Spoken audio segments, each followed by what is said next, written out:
experience-based learning has nothing to do with how smart you are, how good your cognitive abilities are. It's literally a rewiring of your brain, and it happens to all humans, and nobody can shake it. Economics relies heavily on some basic assumptions about how people react to financial situations.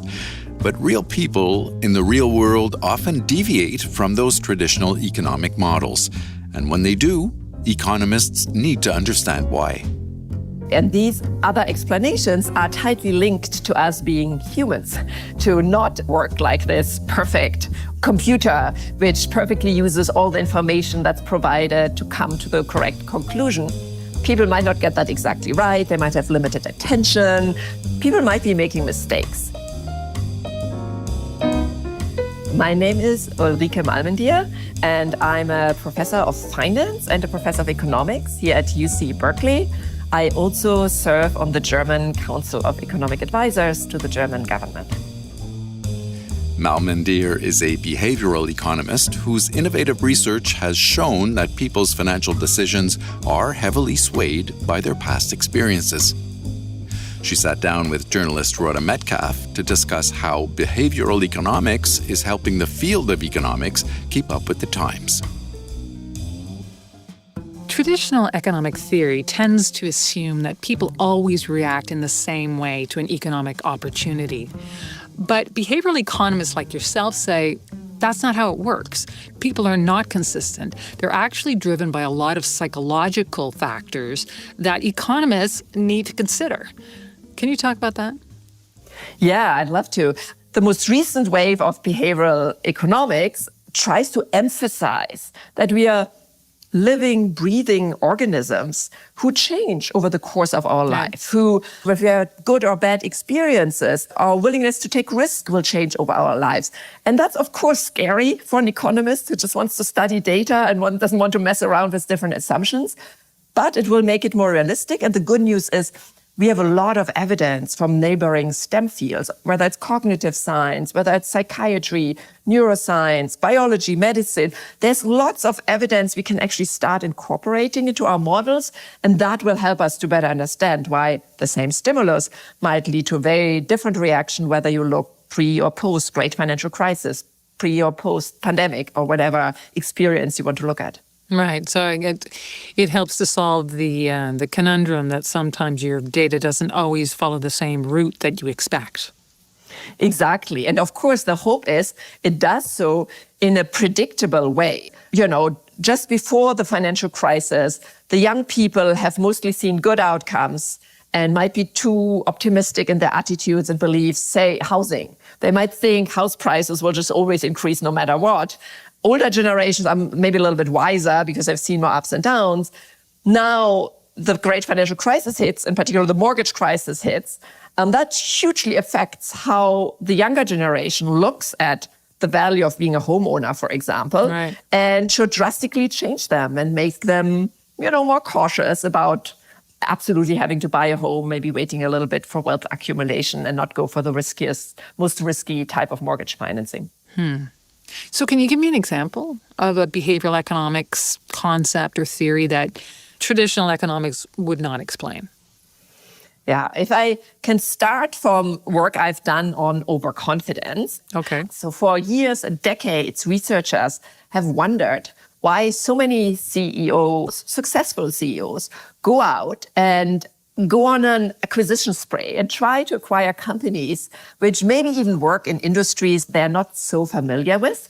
But somehow, in particular, successful CEOs tend to think in many circumstances that, they were super successful in their own company. They raised the market valuation of their company. Why not take over that other company and do the same? They get a little bit convinced that everything they touch turns into gold.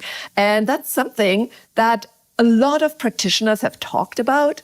So we went out and said, well, let us try to understand these acquisitions where you systematically have a negative reaction in the market. Everybody thinks it's a bad idea, but the guy keeps going and pulls through with it. Mm-hmm. And it turns out that very powerfully, you can predict these behaviors by individual level measures of overconfidence.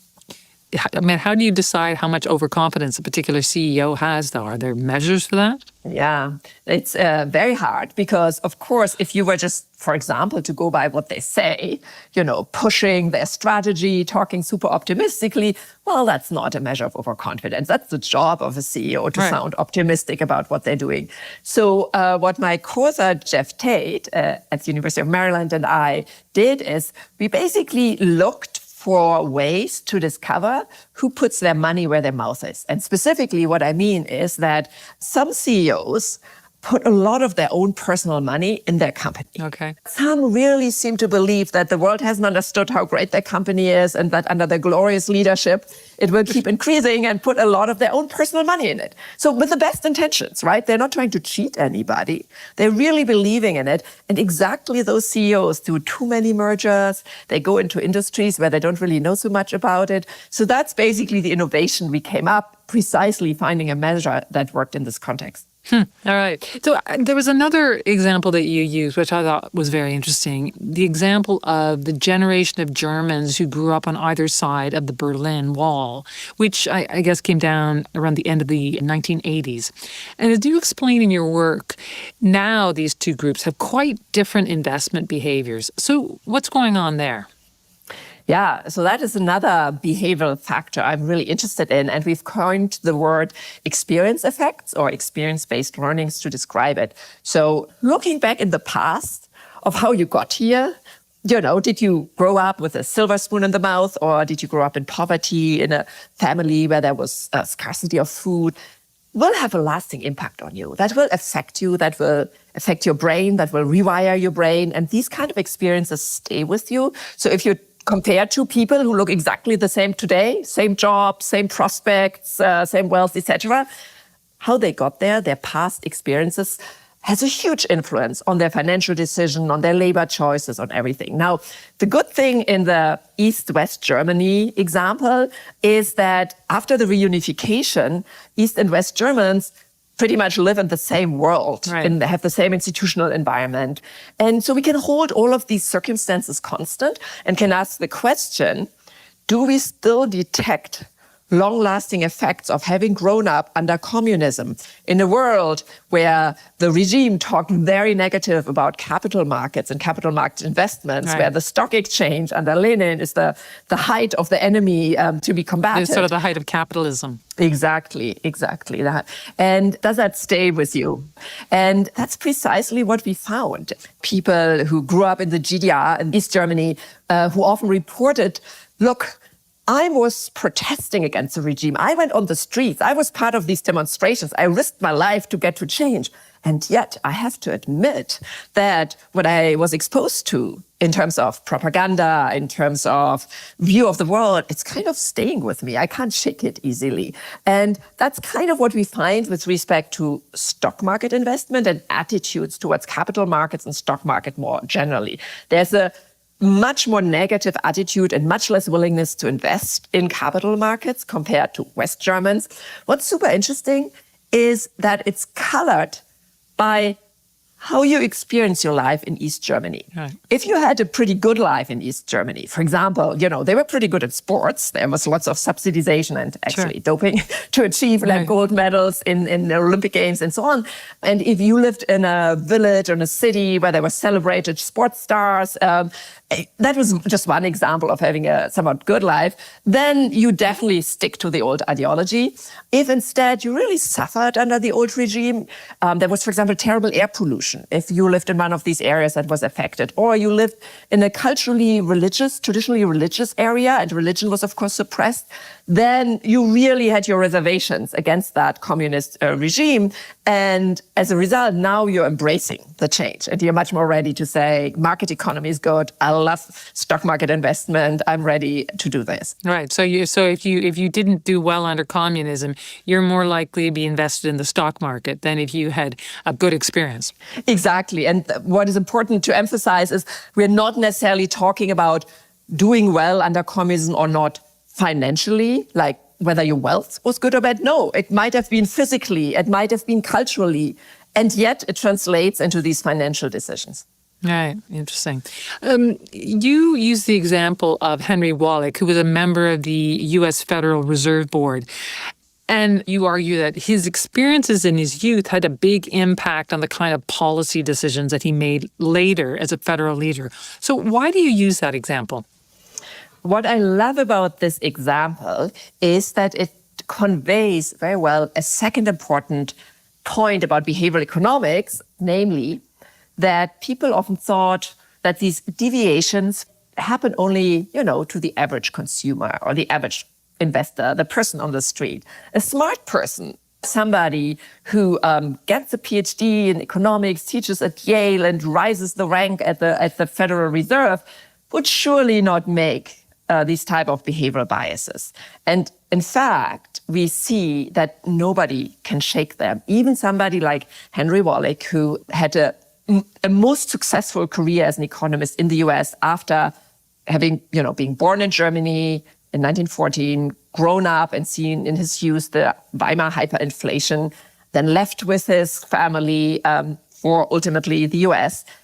This person who clearly knew that now in the US, he was in a different country with a different monetary system, in a different decade than the Weimar hyperinflation, still could not shake that experience. And to this day holds the record of voting against proposals of the Fed chairperson that, one could lower interest rate. He was the one always warning that inflation is around the corner and nobody really understands how severe the dangers are.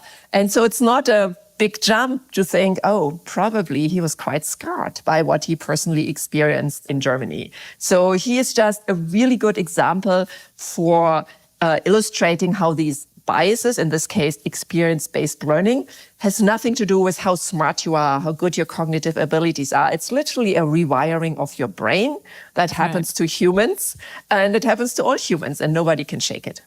Wow. How do traditional economists react to the kind of work you do, this behavioral economics? Do you get pushback? Yeah, in particular, this last aspect we are talking about, that even people who are very smart, very successful, that they still are subject to biases, systematic biases. I started off working on things like CEO overconfidence, and I definitely felt the pushback. People would look at me and say, well, I interview CEOs, I talk to CEOs, I work with them. They're very smart. How can you argue that they are overconfident? Now, the good side about economics is it is a very data-driven discipline. Right. So already early on, when, for example, I presented this CEO overconfidence work in Chicago, which traditionally is the height of the neoclassical models and rational financial economics, people were willing to listen to me because I was showing data that was really hard to explain otherwise.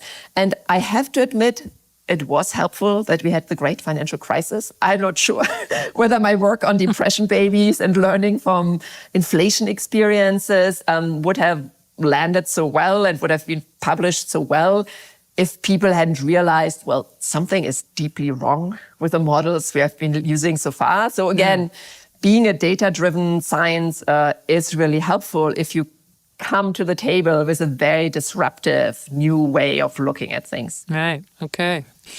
So finally, do you think that including behavioral economics in mainstream economic models could affect broader issues like, inequality, for example? Yeah. So in the case of experience effects, it directs the attention towards differences in individual people's histories. If today there are two people and they have the same initial education, they have the same financial situation, and you want to say, okay, so they're equal, let's give them equal opportunities, and that's all we need to do to advance, say, a minority group, if one of them is from a minority group, right, you would be wrong, because the scarring experiences would stay with them and might prevent them to go towards an educational investment or more risky career path, given how much they've been scarred in the past. So thinking about, for example, COVID and how COVID has affected different ethnic and racial groups differently tells us that going forward, their choices on the financial side, on the career side, on work from home versus work in person will be differently affected by these past experiences, even if they're over, right? Even if we are kind of back to pre-COVID-19 right now. And so automatically experience effect says differences in past experiences need to be taken into account. And those are, of course, crucial in terms of addressing inequality. It's not enough to give the same opportunities right now. We might need to give some people more encouragement than others, expose them actively to positive experiences in order to change the equilibrium. Well, that's great. So, Ulrike Malmendier, thank you so much for giving us a better understanding of this very interesting field. Thank you so much. This was really an interesting conversation.